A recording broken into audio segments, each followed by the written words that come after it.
विशालगडाकडे जाणाऱ्या काही मार्गावर शत्रूच्या छावण्या कमी आहेत, पण त्यातला कोणताही मार्ग निवडला तरी तिकडं सुरव्याचा वेढा आहेच. पण तो जर वेढा फोडला तर काम होते बघा. बहिर्जी, पण तोपर्यंत त्या सिद्धीला झुरत कसा ठेवायचा? पंत, गनिमी काव्याचं बाळकडू विसरलात वाटतं.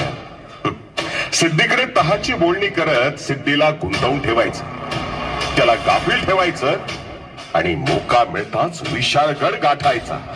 परंतु महाराज, तहाची बोलणी करायला कुणाला आणि कसं पाठवणार? तो सिद्धी का खोळा आहे होय?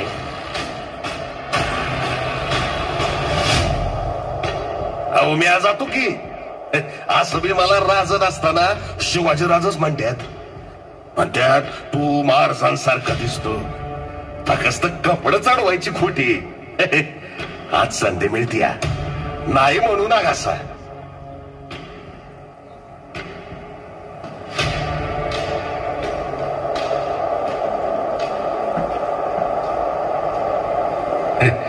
हो, तुमची कापड जावा माझ्या अंगाला लागली ना, भावाचा शिवा मी आला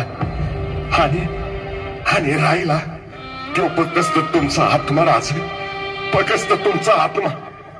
अरे शिवा, तू शिवाजी होऊन जाणार याचे परिणाम ठाऊक आहेत का तुला? मरणच म्हणतोयस ना? अहो तुमच्या ध्यानात येत नाही राज. बघा ना, मला स्वर्गाचं दार दिसतंय राज.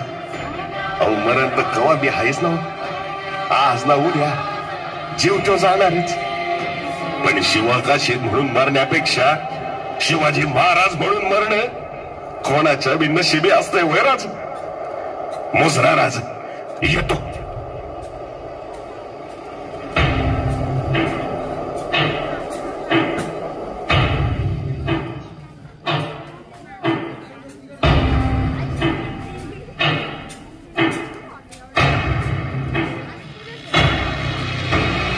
आइए शिवाजी राजे, आइए, बैठिए. आपकी क्या खातिरदारी करूं? कुछ गाना वाना? नको नको जोहर साहेब, पुष्कळ करतायसा तुम्ही आमच्यासाठी.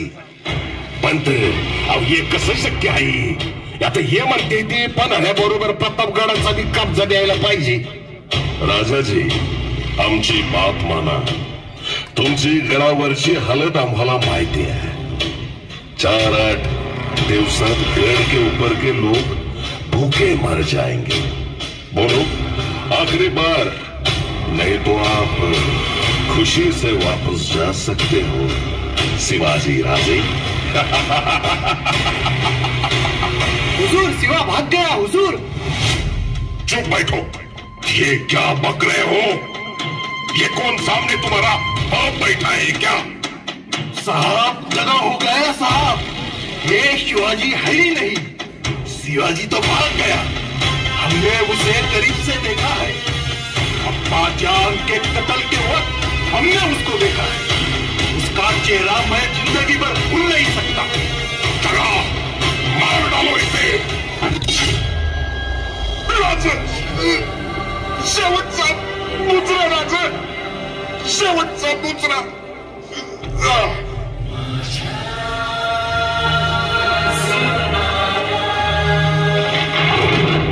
शिवरायांची पालखी विशाळगडाकडे निघाली. भर पावसात ही मराठ मुलकातली माणसं चिखल तुडवत राजांना घेऊन विशाळगडाकडे निघाली होती.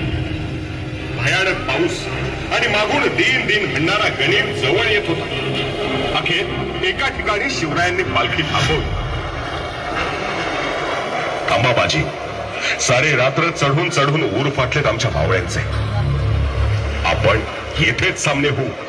तलवारीची ताकद आणि आई जगदंबा भवानीची मर्जी. महाराज, अवघे हजारो आणि आपण बोटावर मोजण्या इतकी.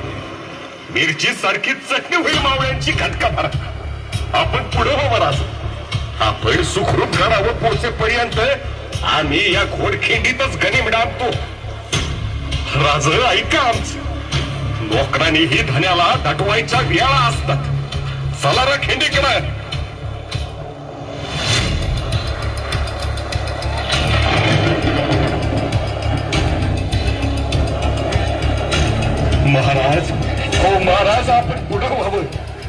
हीच आमची पंढरी आणि हेच आमचं वैकुंठ. महाराज, विजापुरी सैन्याचा लोंढा खिंडीपार गेला तर सारी मराठी शाही वाहून जाईल राज. आपल्या रूपाने मराठी शाही टिकली पाहिजे राज. बाजी नाही, आपण येथेच गनिमाला सामने होऊया. ऐका माझं बाजी. महाराज लाख मेले तरी चालतील, पण लाखांचा पोशिंदा जगलाच पाहिजे. आपण या नोकराच्या इमानाची तमा केली नाही तर आपलीच कट्यार या काळजात घुसून आपल्या पायावर रक्ताचा सडा टाकर राजे. महाराज, गनिम जवळ आलंय. महाराज, आता येळ दौडू नका, निघावं आपण. गडावर पोचताच तोफीची 3 बार करा, तवर हा बाजी ही खिंड लढवल. बाजी मराठी शाहीचं मंदिर तुमच्याच हाताने बांधलं. जय भवानी.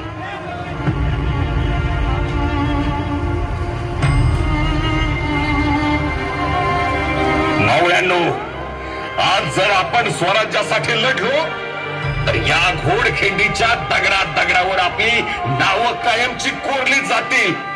चला, गनिमाला सामने व्हा. जय भवानी. हर हर महादेव.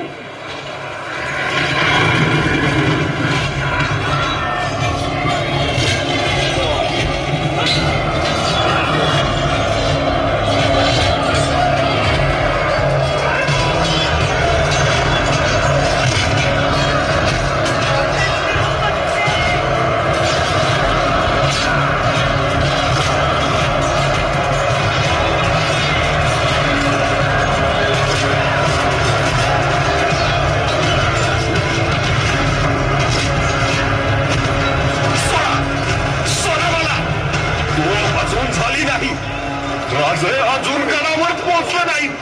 हर हर महादेव.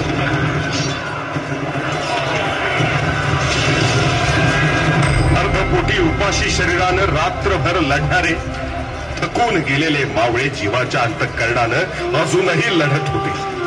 झुंज सुरू होऊन 2 प्रहर उलटून गेले होते. मध्याळीचा सूर्य अजूनही लपलेला होता.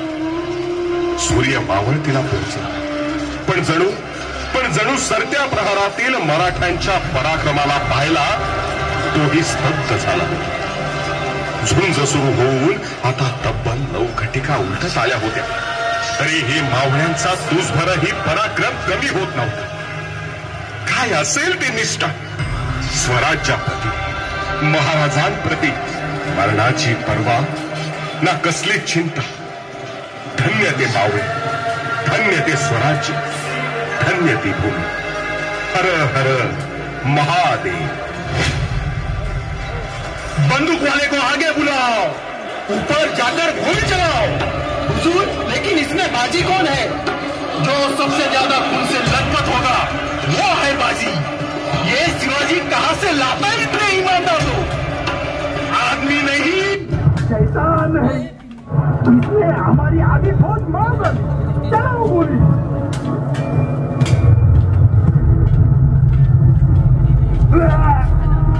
अरे, तलवारी संपल्या म्हणून गोळ्या चालवता वैर. सोडा.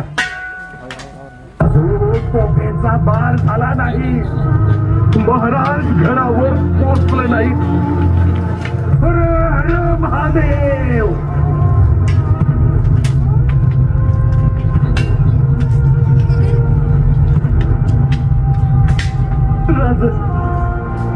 राज, या बाजीचा अखेरचा मुजरा राज. जय भवानी. हर हर